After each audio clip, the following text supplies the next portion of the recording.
الحمد لله وكفى والصلاة والسلام على سيد الأنبياء وعلى آله وأصحابه الأتقياء أما بعد فأعوذ بالله من الشيطان الرجيم بسم الله الرحمن الرحيم وما أرسلناك إلا رحمة للعالمين صدق الله مولانا العظيم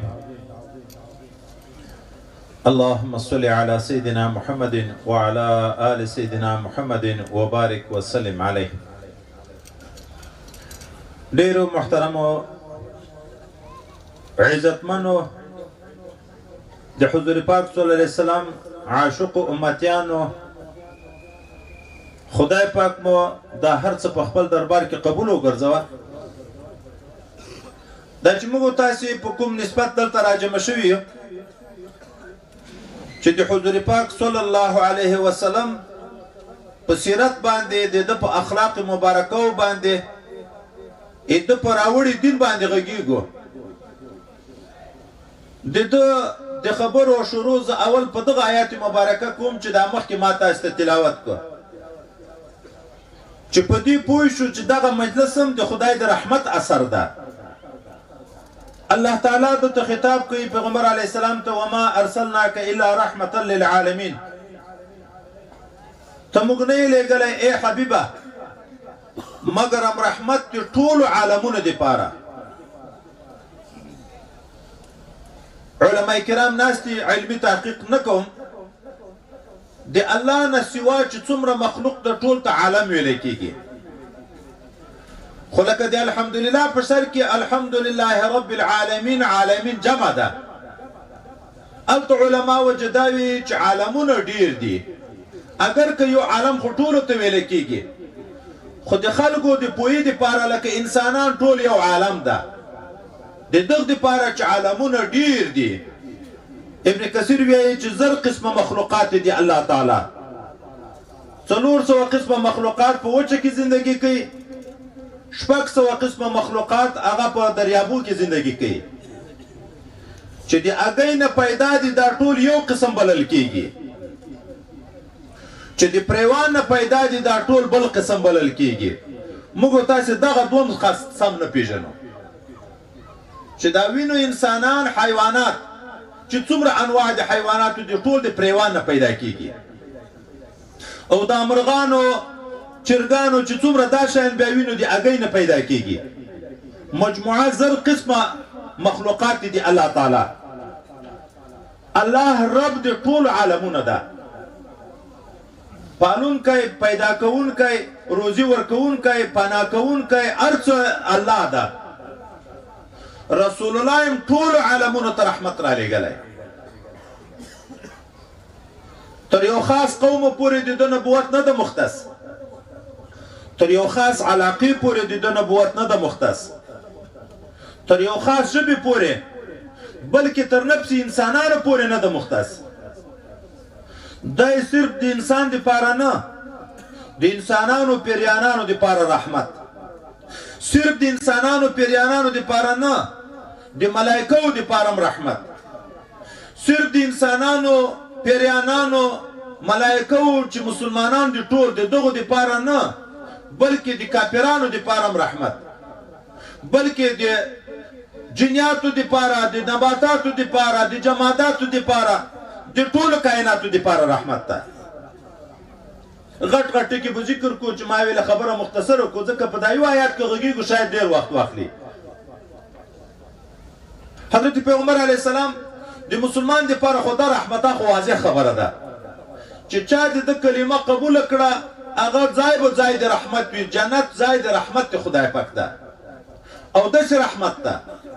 دا ټوله دنیا چې نظام چلیږي د الله په یوه رحمت چلیږي، د ټوله دنیا. او په جنت کې د الله سل رحمتونه ټول مسلمانانو ته یو ځای کېږي،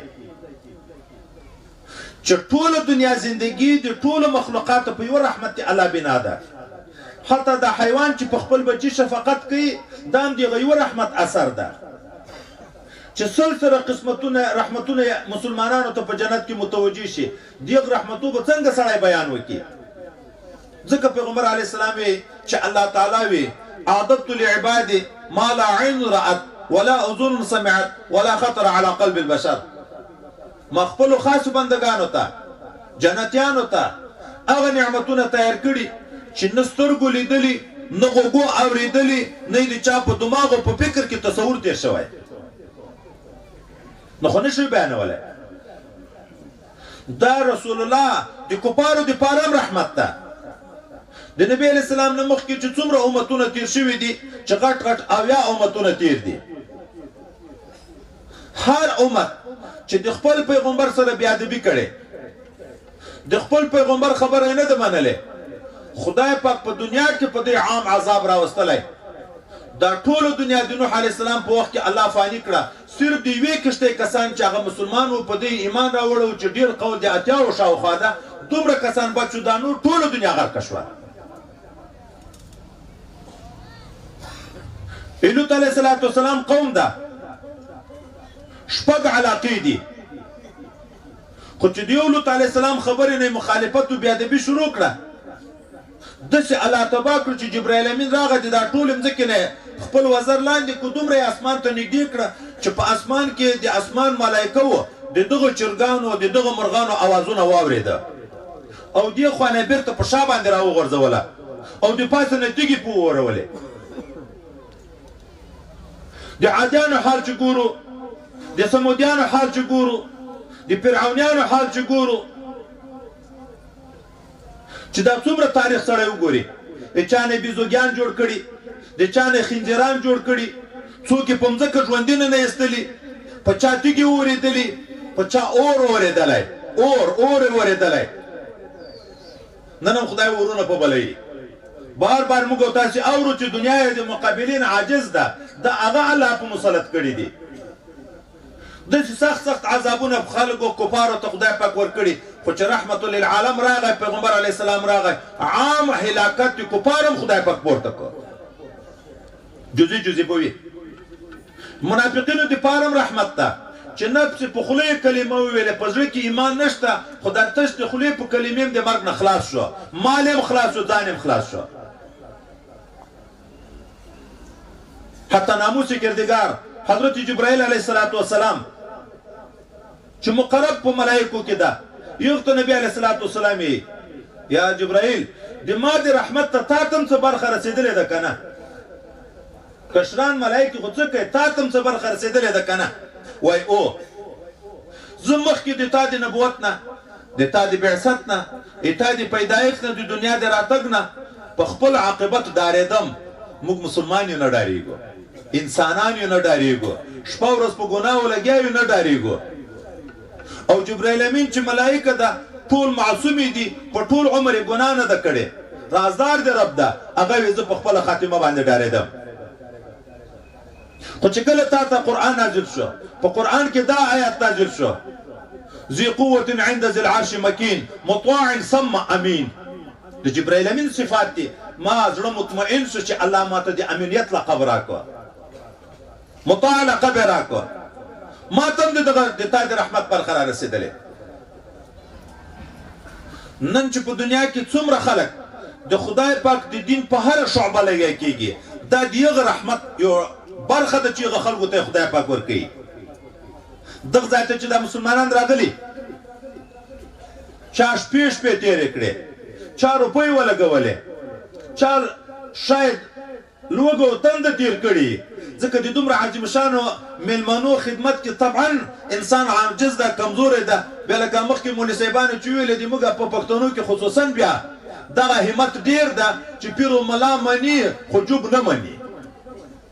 کومک نشته، معاونت نشته، دا سلسلې بیا په موږ کې کمزوري دي. په میلمه به سړی پریشان دی چې اوس د بسترې غمې د کومه رقم، د خوراک، د کوټې، د هر څه شي بندوبست سړی پریشان دی، حتی خوب سړي ته نه ورځي. نو طبعا به د موږ نه څه تقصیر شوی، خو که چا لوږې تېرې کړې،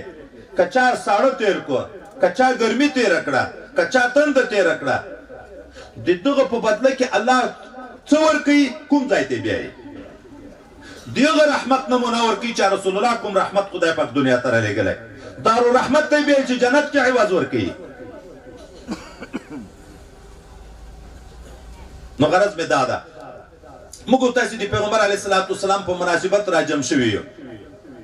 دا د پیغمبر علیه السلام سره په محبت راجم شوي یو د پیغمبر علیه السلام سره ولې محبت کوو خو نه یې چاته یوه روپۍ ورکړې نه د چا د نسب په لحاظ باندې پلار او نیکه تېر شوی په ظاهري اسبابو کې نه د قدرت خاوند چې څوک چاته عهده ورکوي خلک خو چې محبت کوي د داسې چا سره کوي چې دنیایي امیدونه تر لري د رسول الله سره محبت ولې کوو ځکه چې د الله محبوب ده الله د موږ مالک ده د موږ خالق ده د موږ رازق ده موږ پیدا دی پناه کوي مو دی دنیا هم در زندگی هم در راکړې جنت هم دی راکوي دیغه الله محبوب ده نو چې انسان عقل ولري چې د چا د پلار د چا سره مینه محبت وي زوی چې هوښیار وي دغه پلار په محبت په دغه انسان سره محبت کوي چې پلار خو په ما ډېر لوی قدر ده لوی حق ده راباندې چې اما پلار د ده سره ښه زندګي کوي ان من ابر البر چې حدیث کې نبی علیه السلام ورته اشاره کړې ده چې مور و پلار په حقوق کې دا ده چې د ده خپلوان به هم پالې د ده دوستان به هم پالې د ده ملګري به هم پالې نو الله چې د موږ خالق ده مالک ده پلار خو ظاهري سبب ده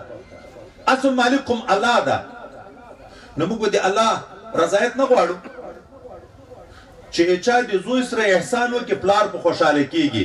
د ده د زوی په محبت پلار خوشحاله کیږي نو د ده د رسول په محبت په خپله الله څنګه نه خوشحاله کیږي الله ته څومره محبوب ده چې سړی د پیغمبر علیه السلام تاریخ د قرآن نه ګوري خو کاش کې زه حافظ د قرآن وای چا ټول آیتونه ما درته تفصیلي ویلی او یاد مې وای څه نمونه به ذکر کړم حضرت پیغمبر علیه السلام په الله دومره ګران ده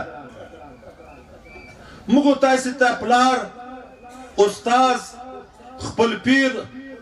چې ډېر ګران دي نو په نامه اخیستل دته غږ کول راته بېادبي بلل کېږي لالا آبا آکا یو څه د عزت نوم د موږ په خیال کې چې هغه ورته اخلو خو پیغمبر علیه السلام په الله دومره ګران ده د الله بنده ده خدای خو نه ده د خدای زوی خو نه ده لکه دغه نورو چې په خپلو انبیاو د زویګلوي پیتواوې کړي دي خو د ده بنده ده په ده دومره ګران ده چې ټول قرآن عظیم شان کې نبی علیه السلام ته خدای پاک په نامه غږ نه ده کړی نور انبیاو ته یا آدم یا ابراهیم یا داود یا نوح یا موسی یا عیسی یا زکریا چې قرآن وګورو آیاتونه چې مفصل وګورو هر یو ته په نامه غږ کوي خو په ټول قرآن عظیم شان کې پیغمبر علیه السلام ته الله په نامه غږ نه ده کړی کله ورته یا ایها الرسول کله ورته یا ایها النبی کله ورته یا ایها المزمل کله ورته یا ایها المدثر چیرې په نامه غږ نه ورته کوي دې ته چې وګورو چې الله یې خپله نازوي نو په موږ هم نازوي چې الله ته محبوب ده خو موږ ناپوه یو الله مو پوهوي موږ ناپوه یو الله دې موږ مربي ده الله مو پوهوي موږ ته هم یایي ګورئ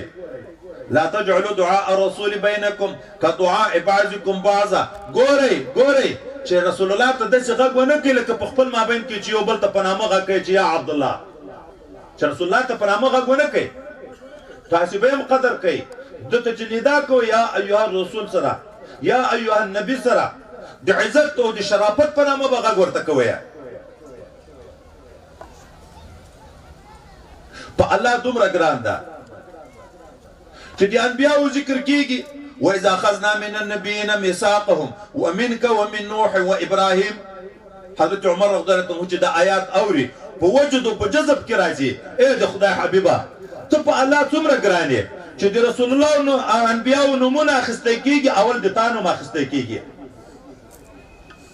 د ټولو انبیاو نه الله وعده اخیستې بیا چې تفسیر شروع کیږي ومنک بیرته بیا نوح علیه السلام ته ځي حضرت پیغمبر علیه السلام په الله دومره ګران ده چې د خپل ځان سره یې ګډ ذکر کوي اطیعوا الله والرسول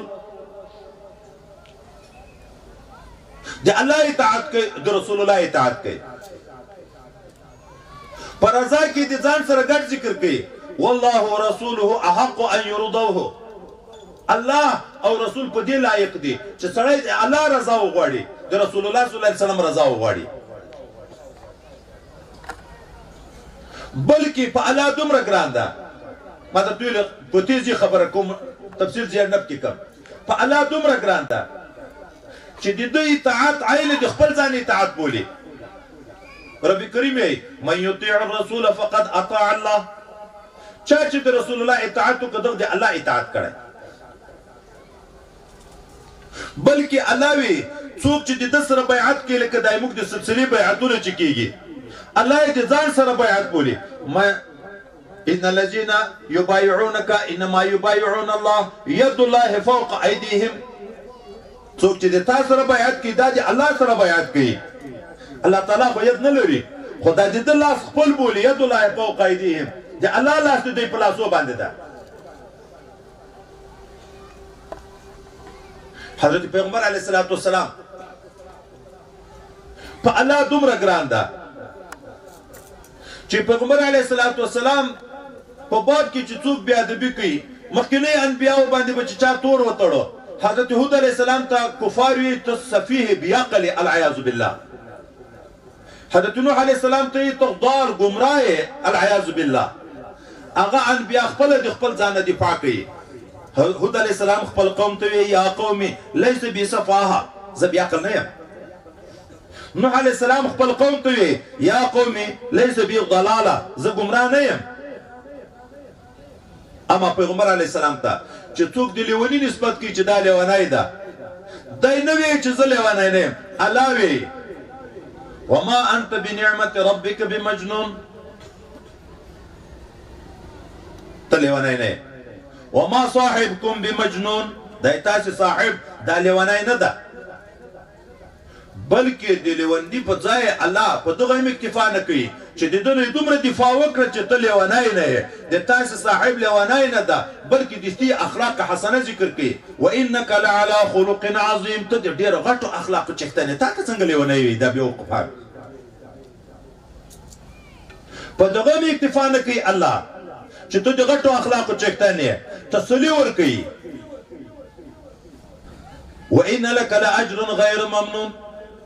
د تا اجر انتها نه لري انقطاع نه لري کله چې پیغمبر علیه الصلاۃ والسلام ته چې څو ورځې وحی منقطع کیږي د ابو لهب ښځه د پیغور په شکل ورته وایي چې ان شیطانک وضعک العیاذ بالله ایتا شیطان ته پریږدي در مرور د چې نه راځي درته رسول الله ته د خفګیان نسبت وکړو چې ایتا چې کنه خو الله ده خو د شیطان په تعبیر وکړو یو ته پریږدي الله خپل رسول ته تسلی ورکړي او په دغه ساده الفاظ نه ورکړي په قسم ورکړي والضحى والليل اذا سجى اما دې په څاخ قسمي اما دې په تور شپه قسمي په دنیا کې چې څومره کائنات دي شپې او د ورځې نه وتلې دي خو یا شپه یا ورځ وي ټول عالم ته اشاره ده اما دې په شپه او په ورځ باندې قسمي ما ودعك ربك وما قلى نه یې پرېښی ته رب خپل نه یې خفه کړی ته د الله نه ته نه یې پرېښی درنه خفه نه ده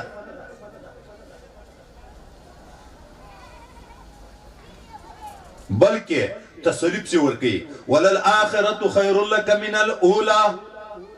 دا دنیا زندگی د پانی د تیریدونکې ده آخرت زندگی د تا دپاره د دنیا تر زندگی ډېره غوره ده دلته به څه بې ادبۍ در سره کېږي خو د آخرت ډېره غټه زندگی په تا را روانه ده ډېره بهترینه زندگی په تا را روانه ده بلکې الله نور څه نازوي ولسوف يعطيك ربك فترضى الله به هغه څه درکړي چې ته په راضي یې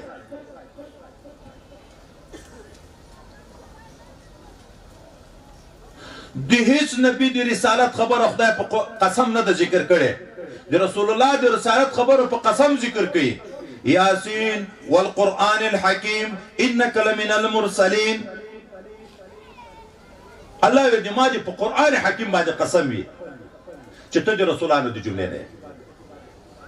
د الله په کلام کې خو قسم ته حاجت نشته خو دا چې څوک د ده په رسالت کې شک کوي الله یې په قسم ذکر کوي چې څوک یې خفه کوي الله یې په قسم دفاع کوي رسالت الله په قسم باندې ذکر کوي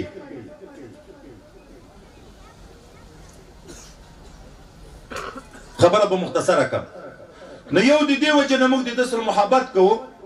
چې په الله ډېر ګران ده د ډېر غټ مقام چهتان ده الله تعالی د رحمت للعالم ویلی ده الله ورته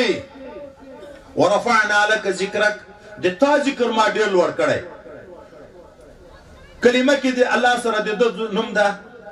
په اذان کې د الله د شهادت سره د شهادت باندې شاهدي ورکول کېږي په اقامت کې د نوم سره ذکر کېږي په دنیا کې یو ملت وای دا چې نه تیریږي چې د رسول الله ذکر نه کېږي یو ملت ته چې نه تیریږي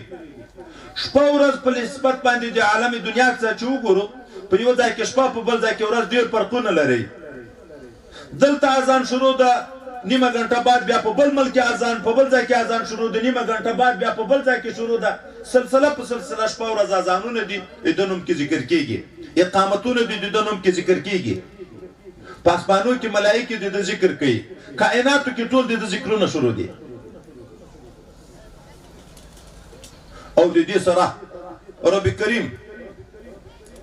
ان الله وملائکته یصلون علی النبی په تحقیق کلمه ذکر کوي په تحقیق سره الله تعالی په درود وایي ملائکه په درود وایي مختم وایي چې تاسو په درود وایي اللهم صل علی سیدنا محمد وعلى آل سيدنا محمد وبارك وسلم عليه اوس دلته مفسرین لیکي چې یصلون د مضارع صيغه چې په استمرار دلالت کوي نو الله همیش په درود وایي ملائکه همیش په درود وایي چې په الله دومره ګران ده د الله مخلوق ده او الله همیش په درود وایي درود د الله عبارت ده د نزول د رحمت نه مسلسل د الله په د باندې رحمت نازل شروع ده او ملائکه د باندې چې درود وي مسلسل د په صفاتو لګیا د شپه ورځ د صفاتونه کوي مختم حکم د چې ته باندې درود وي د مقام محمود سوالونه ورته کوي د زیادت درجاتو د رفع د درجاتو سوالونه ورته کوي د دین د بقا سوالونه کوي چې دین پاتې وي تر قیامت پورې دا سلسله جاری وي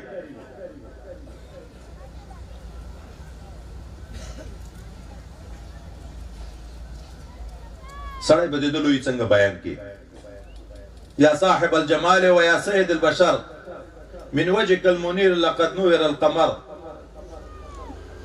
لا يمكن الثناء كما كان حقه بعد از خدا بزرگ توی قصه مختصر مولانا جمی صاحب د اخر کې پارچی ورګړي د الله نه رالان د پټول مخلوق کې د غټو اخلاق او چختان د غټو کمالات او چختان د غټ عزت چختان د غټ شرافت چختان ته ممکن چې په کلی کې عادي سړی وي خو چې کله وټو کې ایمنی شي بیا ټول خلک داسې موټر پسې ګرځو عزتمن شي استقبالي ورته کوو عزتمن شي منېګانې ورته کوو عزتمن شي صفتونه یې کوو عزتمن شي بله ورځ بیا په جیل کې پروت یا چیرې وي بیا چیرې وي بیا ختم وي هغه ذات چې د الله په نزد عزتمن ده د الله په نزد چې هغه عزت کې زوال نه راځي تغییر نه راځي تبدیل نه راځي او الله راته د عزت حکم کوي نو موږ ولې عزت ونه کوو ولې د په محبت یو ورځ المر کې کېننو ولې د په محبت باندې 2 روپۍ ونه لګو ولې د په محبت باندې خپل ځان نه کوور دعوه د محبت لرو د محبت ډېر لوی تعریفونه دي یو تعریف یو عالم لیکي چې اصلي محبت څه شي ته ویل کېږي انتهب كل كلمن احببت ولا تبقي لك شيء چې څه لري ټول خپل محبوب ته حواله کړي ځان مال اولاد چې موږ تصوف په اصطلاح فنا فی الله ورته ویو تعبیر خو کوو خو محبت دې ته ویل کېږي چې خپل ارث ځان مال اولاد هر څه ته حواله کړي چېرته دته حواله کړي نو څه معنا خپله زندګي به هم داسې تېروي چې دی راضي شي، اولاد به هم په داسې لار کې لګوي چې دی په راضي شي، مال به هم په داسې لار کې لګوي چې دی په راضي شي.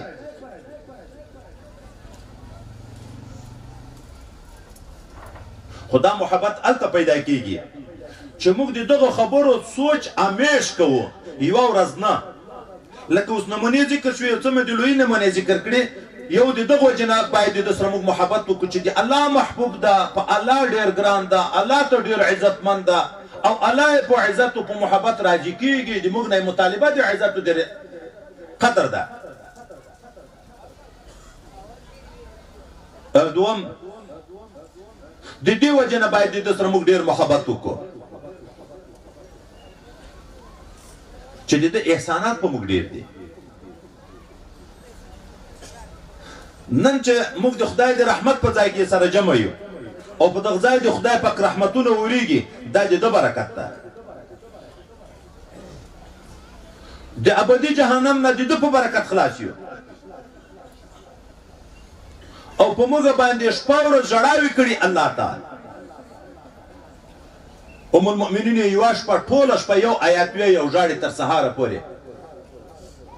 ان تعذبهم فانهم عبادك وان تغفر لهم فانك انت العزيز الحكيم. اے خدایا کدی ما امتیان ته عذاب ورکې، په تا خو څوک اعتراض نشي کړی، ته خدایا دی د بندګان دي.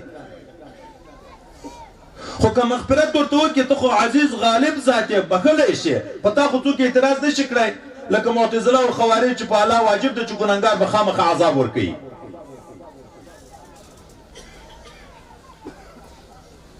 یوه شپه ژاړي،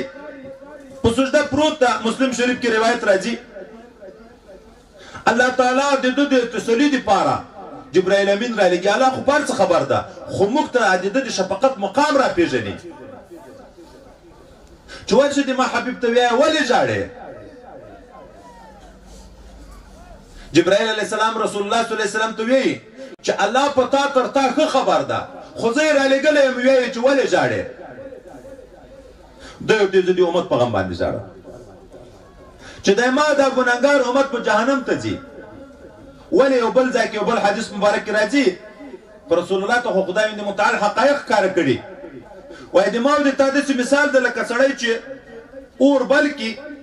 د شپې خو د ګټې دپاره یې بل کړي چې په رڼا یې ګټه واخلي او په ګرمایش یې ګټه واخلي، خو دا پتنګان راشي ځان په سوځي. که دا سړی هر څومره کوشش وکړي پتنګان خو پتنګان نه بچ کېږي. وایي زه تاسې جهنم کندې ته ځان اچوئ، زه مو تر دغه ګنډه رانیسم، خو تاسې زورونه وایي اکثره خلک په ما غالب شي ځان ور واچوي جهنم ته. په دغه ژاړي چې جهنم ته لویږي. ولې چې د الله مخلوق ده، د الله په حکم نه چلیږي، خو د الله بندیخانه به جهنم ده.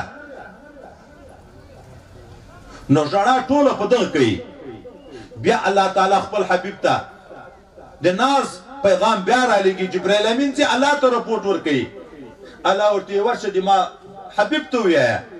چې زه به تا خفه نه کړم، په قیامت کې زه به تا راضي کړم. بیا د قسم کې قسم په خدای ده، زه به تر څو نشم راضي چې ما یو ګنهګار امتیم په جهنم کې پاتې وي. ای وفاداره امته، دعوه د امتیتوب لرو، خو د رسول الله په نمونه نه یو خبر چې ده څنګه زندگی کړې، ده څه راوړي دي موږ ته،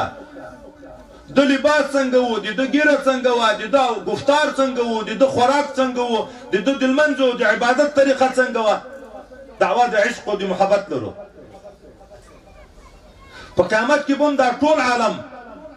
چې هغه لمر یو میل اندازې، نن ژمی ده، په ژمي کې موږ د دغه لمر چې څو زره میله لرې ده ګزاره نه ورته کېږي، په څلورم اسمان کې ده. لمر به یو میل نږدې وي، د چا خولې به تر خولې را رسېدلې، مازغه به ویلې کېږي، د سپنګمو نه برابرېږي. خو په هغه ورځ هم چې خلک د زرګونو کلو انتظار نه بعد، ځکه 50,000 کاله ورځ ده، آدم علیه السلام ته ورشي چې موږ ته سپارښت وکړه، حدیث پر مختصر کم، هغه ورته عذر وی ورشي نوح علیه السلام ته، یغه ته ورشي هغه ورته عذر وی ورشي ابراهیم علیه السلام ته، هغه ورته ورشي حضرت موسی علیه السلام ته، هغه ورته ورشي حضرت عیسی علیه السلام ته، اخر چې آقا نامدار صلی الله علیه وسلم ته خلک ورشي. دا عذر نه ورته وایي. ولې نه وایي؟ بل حدیث ته بلاد شو، نبی اسلامي هر نبی ته خدای یوه قبولي دعا یقیني ورکړې وه. نور انبیاو په دنیا کې هغه دعا کړې، خو ما پرېښې د امت ته، د امت ته ځان دپاره مې نه ده وکړې. په کور کې 2 میاشتې اور نه ده بل شوی، څو شپې په لوږه شپې تېرې کړي، په ټول عمر د غوښې او د ماړۍ نه 2 وارې نه ده مړ شوی. ارمان کوي یوه ورځ وایي کاشکې غلمینه ماړۍ مې په شودو غوړو کې خوړلې وای. په ټول عمر یې دا پاسته نه ده خوړلی، غلبېل شوي اوړه مړۍ د په ټول عمر نه ده خوړلې. چې بیبیانو به مطالبه وکړه ده به تسلي ورکوله، چې حسنینو به ژړل ده به تسلي ورکوله. خو الله ته د ځان د معیشت په باب کې سوال نه ده کړی، د سهولیاتو سوال یې نه ده کړی، سوال یې پرېښی د ورځې د قیامت ته. نو مطمئن وي الله په دنیا کې د ته زیری ورکړي دي، دستي روان شي جنت ته. او بیا د دغه امت په باب کې سر په سجده کېږي او خدای پاک ته زارۍ کوي، ژړاوې کوي چې تر څو الله رحم وکړي او اجازه ورته وکړي د شفاعت عامه شروع شي. په دنیا کې هم په موږ غمجن، په آخرت کې هم په موږ غمجن. هلته هم اوله ناره امتي شروع کېږي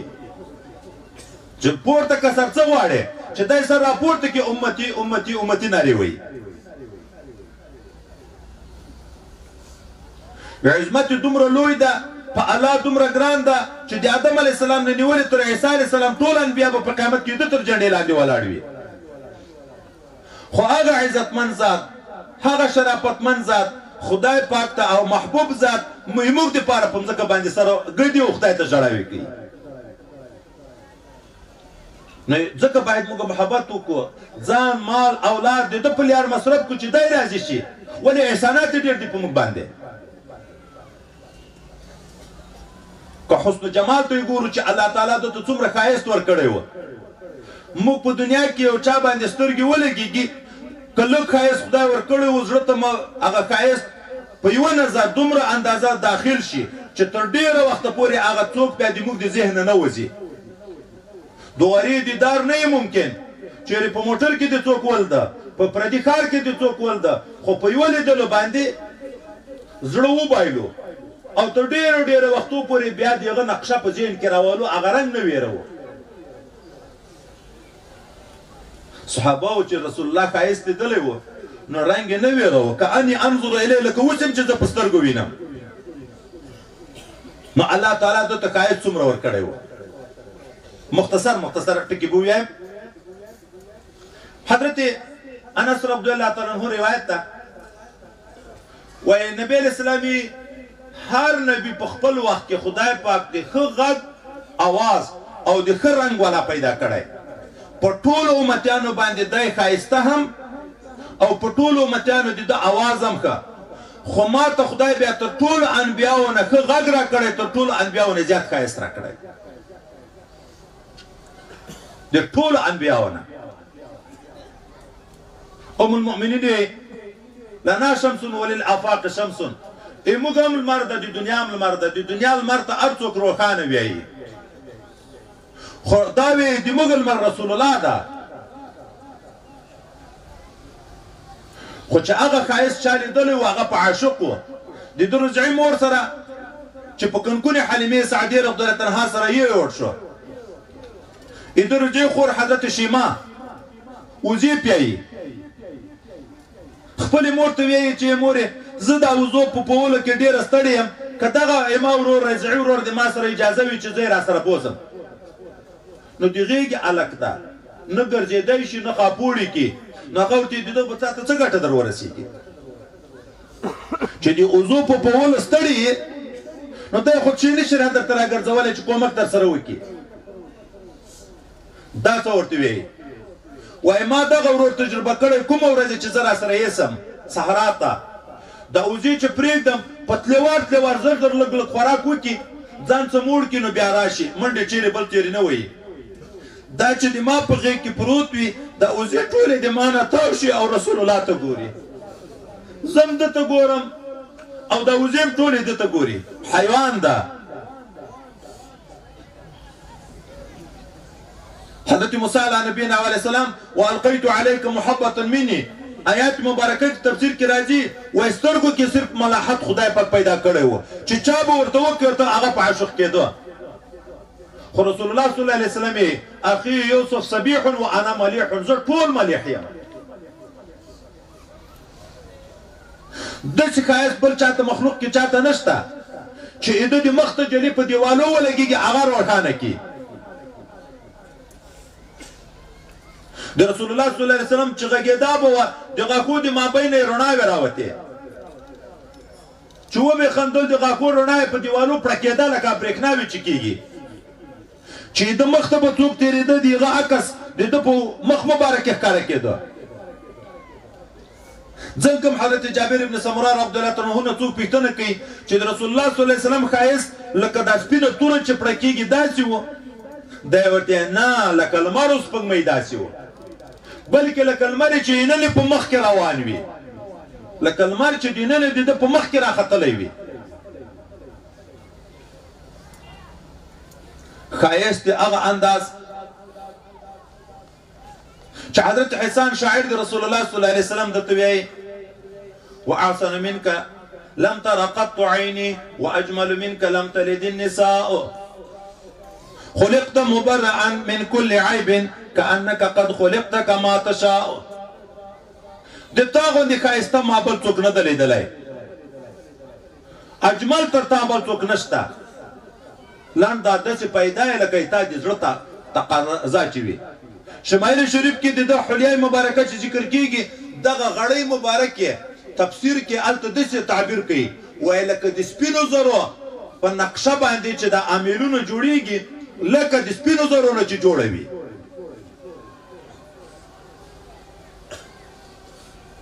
هغه کمالات، هغه احسانات، هغه جمال او که عقل ولرو چې د په لار روان شو بیا ګټې څومره دي. مهم ځای به دغه ووایو، شپېته کاله سړی په کفر کې تېر و، 50 کاله یې تېر و. د رسول الله صلی الله علیه وسلم نه مخکې جاهل ورته ویلی کېدو، کافر ورته ویلی کېدو، مشرک ورته ویلی کېدو، عدو الله ورته ویلی کېدو. خو چې دا یو د دعوت ورکړي ایمان ته د کلمه ورته وویله، دغه ادنا صحابي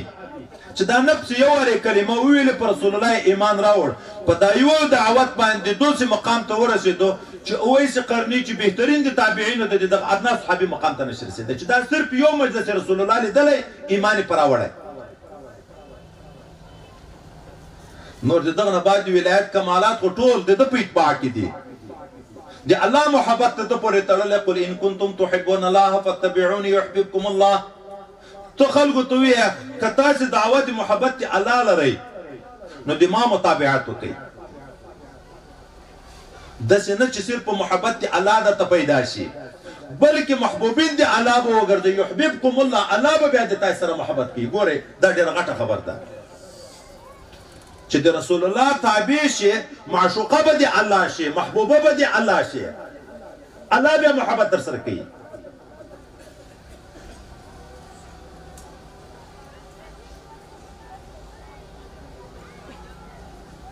خزانونه شروع شوه، باندې هم ډېر وخت لګېږي. صرف بیا یو دا سوال کم په اخر کې بیا نوره خبر ذاتي بس کومه، دا چې د دغه علاقې مسلمانان الحمدلله د موږ سره حسب توفیق کومکونه کوي. دا مولوي صاحبان کله کله دغه خبرې ځکه کوي چې دا بعضې مولوي صاحبانو دلته ډېرې شپې وکړې، په د حالاتو ټوله ښه پوه شوه، بار بار راغلي دي او هر وارې راځي ډېرې شپې کوي. نو دا اوس هم څو شپې کېږي چې راغلي،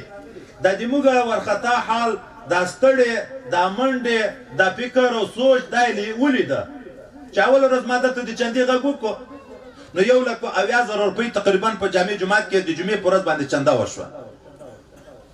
سبا ته چې ناظم صاحب لاړ دغه ټینټو والا، دا ساونډو والا، د دغو کرسیو د دغه سامانو والا سره چې خبره وکړه هغه 2.5 لکه روپۍ غوښتې، چې بیا هغه ته راغی چې صرف د دغه سامان هغه نور خرچې څه کوو، دغه صرف کرایه 2.5 لکه روپۍ غواړي. نو یې کار خو کوي الله، پرېږدو خو یې نه، ځکه د دین د حفاظت ذمه الله اخیستې ده. خو موږ ازمویي چې ودرېږه په تا کې همت شته، دین خدمت ته تیارېږي او که په شا کېږي چې اسباب اول غواړي بیا خدمت شروع کوي نو مخلص یې، او کنه چې اسباب نه یې خدمت شروع کوي نو مخلص یې. موږ فیصله وکړه چې انشاءالله جلسه به کوو، خو د ځای نن نه به دې باندې کوو چې خرچه م ښه ډېره را باندې راشي، په ده به الله ډېر راضي شي، رسول الله به ډېر راضي شي. ځکه چې په موږ په سوال کې څومره ذلت تیر شي چې هر سړي ته زارۍ کوو، ځان ذلیله کوو د چا په محبت کې. په ټول عمر دی دغه خلک دلته چې ما سره دوی نږدې 11-12 کاله کېږي، ده خو نه که وپېژندم، په ټول وخت راته ثابت کړي چې ما د کور د ضرورت یا د مریضي یا د مسکنات یا د کور د جوړولو یا د یو بل مشکل په باب کې د یوې انې مطالبه د چا نه کړې. الحمدلله صرف د دغه مده کې چښتن چې اوس وفات ته اول چې ما دا کور جوړوو ما ورته ویلې حاجي صاحب زه یوه خبر درته کوم، کور جوړول مصرف غواړي، او زه خو نو ملا په تنخواه باندې په هغه وخت کې د ما 1000 روپۍ تنخواه وه. په دغه کور څنګه چلیږي او کور څنګه جوړیږي، خو په دغه کې به قرضې ته ضرورت وي. که داسې د هغه اوباد دي مالک قرضه را سره کې، خو په داسې مېړانه را سره کې چې دا دې په ما ګمان نه وي چې خلیفه صاحب به بیا د زکات تمه راته وکړي. کله دا ماړه خلک مسکینانو ته ځکه په ما قرضه هم نه ورکوي چې وایي بیا خو نه مجبور یم اخر بیا په زکات کې ورپرېږدم، بیا په ملا او په پیر خو ډېر بدګمانه یي. مالې قسم په خدای ده که دا دې په ذهن کې درګرځي چې خلیفه صاحب به د زکات تمه راته وکړي، قسم په خدای ده چې 1 کروڑ راکویم که درنه واخلم. اول مې په قسم پوه کړ مالې ما به ضرورت کېږي قرضه، خو د زکات په تمه نه. او دا هم خیال مه کوه چې اوس بیا به یې زه تر غوږتی نه شم، خلیفه صاحب ته څنګه یې تر وغواړم، مالې چې بېګا پیدا کړم سهار به در کوم، چې سهار یې پیدا کړم بېګا به در کوم. او دغه و الحمدلله کله به مې 1 لک روپۍ تر واخیستې، کله به مې 1.5 لک تر واخیستې، کله 50 چا ضرورت به و. خو چې کله به یو مسلمان ما ته راغی لماخستن یو سړی راغی روپۍ یې راکړې، سهار وختي ما ورته ورکړم مالې ورې وړه ځه بېګا ته بېرته راغی، ده راته ویلې وایي خلیفه صاحب تاسې کور ده، د تاسې مجبوریت ده، د روژې مبارکه میاشت ده، مصارف د ضرورت دي، ما خو ضرورت نشته، زه خو تعدي نه کوم، پتلیوار خو نه کوم په پور کې چې زر یې راکړه، تا ولې داسې زر راولېږلې؟ ما ویلې ما یو زبان ده، ما ویلي چې بېګا یې پیدا کړم سهار به درلېږم، چې سهار یې پیدا کړم بېګا به درلېږم، چې دا د چا ذهن ته ورنشي چې خلیفه صاحب تامې ده. موږ ته دلته ځکه راغلی چې موږ دلته روپۍ ډېرې ورکوو، کومکونه ډېر ورسره کوو، په دغه تمه راغلی. انشاءالله انشاءالله انشاءالله تر اوسه به چا په ما کې دا ځای نه یې لیدلی. ځان صفایي نه کړم چې ما مدرسې ته نه یې ورکړي، د مدرسې مې انشاءالله چای نه دی خوړلی. داسې ډېر وخت کې ما ته روپۍ راکړې شوي دي، دا تحدیث په نعمت کم دی، دا طریقت برکت ده. جومات جوړېدو زه کله یم کوټې طرف ته، یو وزیر راغلی دی، د محتمیم صاحب پوښتنه کړې، محتمیم صاحب موجود ده، دغه ده راغی ورته راوست، وایي نه ما خلیفه صاحب په کار ده. بیا راغلی بیا یې پوښتنه کړې بله وخت زه نه وم، درېواري چې زه راغلم زه کور کې یم سړی بیا راغلی. هسې یو مثال در کوم، یو مثال خلیفه صاحب ور راغلی ده راوی غواړي، وایي نه نه راغواړی مه، یو لفافه یې ورکړې ده چې دغه ورکړې خلیفه صاحب ته. ګورئ محتمیم موجود ده، د دنیا د مدرسې واقدار څوک وي اوس په محتمیم صاحب دلته ناست وي چې کور ته یې لفافه راوړه چې خلاص مې کړه 50,000 روپۍ دې پکې. ما یې ځان سره دا سوچ وکړ چې دا خلکو خیال دا ده چې دا مدرسه د خلیفه صاحب ده، خلک په دغه خیال دي. زه خو مزدور یم کې دلته، مدرسه خو د ما نه ده، زه خو تنخواخور یم کې، زه خو مدرسې مالک نه یم. نو دا خلکو چې راوړي دي دې خیال به دا وي چې دغه د مدرسې مشر ده، د مدرسې کار شروع ده، نو زه دستي راغلم هغه روپۍ مې راوړې محتمیم صاحب ته مې ورکړې. دوی ویلې خو تا ته به زه موجود وم ما ته یې نه راکولې، خو دا د تا ته یې درکړي. ما ویلې نه، که ما ته یې راکړي یم چې ما روپۍ په دا جومات کې ولګېږي، خو داسې نه چې د جومات روپۍ دې ما په کور ولګېږي، په قیامت کې بیا خدای پاک دې ما نه پوښتنه وکړي.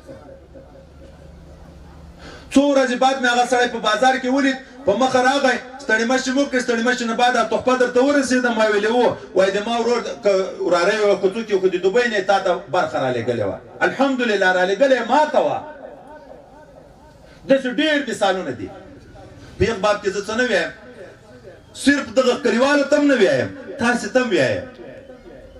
دا دیني خدمتونه دي موږ چې څومره په مخ ځي د خلکو په همکارۍ ځي چې خلکو همکارۍ نه وي داسې اجتماعګانې موږ بیا نشو جوړولی نور خلک د هر چا سره هر څه کوي هم نه وایي چې پلانکي پیر سره دومره کومکونه کوي پلانکي پیر سره دومره کومکونه کوي زه صرف د دین په مقصد دا وایم چې کوم خلک یو وارې رښتیا د موږ سره ځان مخلص بولي متعلق بولي چې یو وارې په دیني خدمت خبر شو نو خو باید بیا هغه خپله همدردي ښکاره کړي ولې موږ سوال ته مجبوره کوي چې یو وارې به موږ سوال ورته کوو وي به مرید ته به سوال ورته کوې بیا احسان هم په تا باروي خو د دین کار ده دا یې موږ خانقاه ده هره جمعه شپه دا طالبان مولایان د دغه ځای شهید دي 80 او یا 50 نفره میلمانه وي خو په دا ټول وخت کې چا دا پوښتنه هم نه ده کړې چې دا میلمنو ته خرچه دې کومه نه کېږي دا خو مدرسه نه دی مدرسې دپاره خو سوال کوو د خانقاه دپاره خو چاته سوال نه ده کړی د خانقاه د میلمنو خرچه په څه شي کېږي اکثره د لنګر مړی په دغه نیت ورکړو چې خدام طالبان د علم باطن راغله د طالب په نامه هم چنده کړې د طالب راغی که مولید هم دلته خو د طالب په صفت راغی مرید خو طالب ده خو مزید شی که یا مستی وي یا د چای سره میوې وي یا د سهار په چی ملایي وي یا ګرمه مړۍ وي دا خلیفه مبارک اکثره د جوبه خرچه کوي خدای دې په مال کې نور هم برکت کړي امین حاجي صاحب د هغه د جوبه خرچه کوي اکثر هغه کومک ورسره کوي چې امام مور پلار مړه دي زه په هغه صدقه کوم د ملایو اکثره بعضې شیان هغه ورته راوړي کله دی راوړي په کال کې 80,000 روپۍ صرف د لنګر نه زائد خرچه د خپلو جوبو نه دی کوي خدای دې عوضونه یو په 2 کروړه په دنیا او په آخرت کې ورکړي هر چا ته دې خدای ورکړي